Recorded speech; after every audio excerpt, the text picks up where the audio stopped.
Well, what do you know? It's New Year's Eve and I finally got around to doing this review. I didn't think I would, especially now that I see that my notes are gone. They something crashed or something. But anyway, Kingsman: The Golden Circle. This is one of those movies that's almost as good as the original, so I can't complain that it's just another lousy sequel to a really good movie. It's a pretty darn good sequel that's almost as good as the original. And first of all, we have Julianne Moore as a sort of a self-styled Griselda Blanco by way of June Cleaver, and the cinematic recipe could be considered.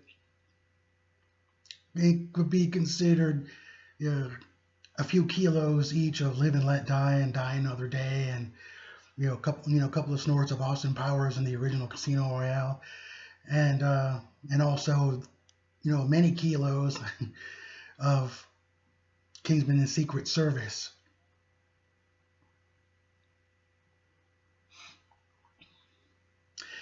And a couple of tokes each of Texas Chainsaw Massacre and Motel Hell. So first of all, of course, the world is being held hostage again, and it has all the guilty pleasures that you get out of these movies, including some offensiveness and some audacity, or in some people's opinions, just bad taste, which I can understand that, but it's it's still quite a ride, and it's a little bit long, but it's just like the first, it's a romp, it's a ride, lots of cool kind of spy gadgets that kill, they dismember people and stuff, but bloodlessly, that sort of thing. So of course, you have to suspend your disbelief because these make James Bond look like a slice of life. So, of course, as I said before, the world is held hostage again, and this movie's response to that is a kind of interesting, amusing premise about a sister organization to the Kingsmen based in Kentucky called the Statesmen, which makes for a lot of what I'm sure some people will dismiss as stereotyping people from the South, whiskey and cowboy hats and all. And there's some surprise. I thought some surprise, smaller parts. I didn't know Jeff Bridges or Elton John was going to be in there. In fact, Elton John's role kind of reminds me vaguely of Tom Jones's role in Mars Attacks.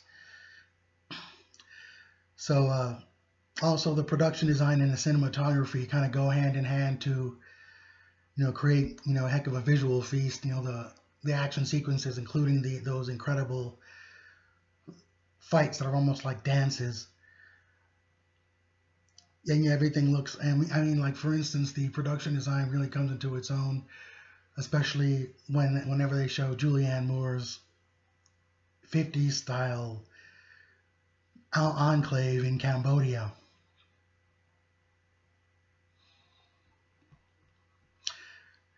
All in all, we also have, we have lots of good actors just kind of having fun with all the crazy proceedings. And also, as for the stereotypes of people about the South that some people might see in the movie, I'm not saying I think it does, but Halle Berry has a small part as what some people with SJW agendas might think of as the token black. That's what I think they might think. But lots of shimmering spy gadgets and high-tech spy laboratories that work miracles and all that. And see for yourself what kind of miracles. I would say the whole production staff worked miracles. Even if it's somehow a little bit more overlong and a little less tight than the first movie, I can't say that it's one of those way inferior sequels. So I say if you have any interest in seeing Kingsman: The Golden Circle, it's been on video for a while. I caught it at my local bargain theater.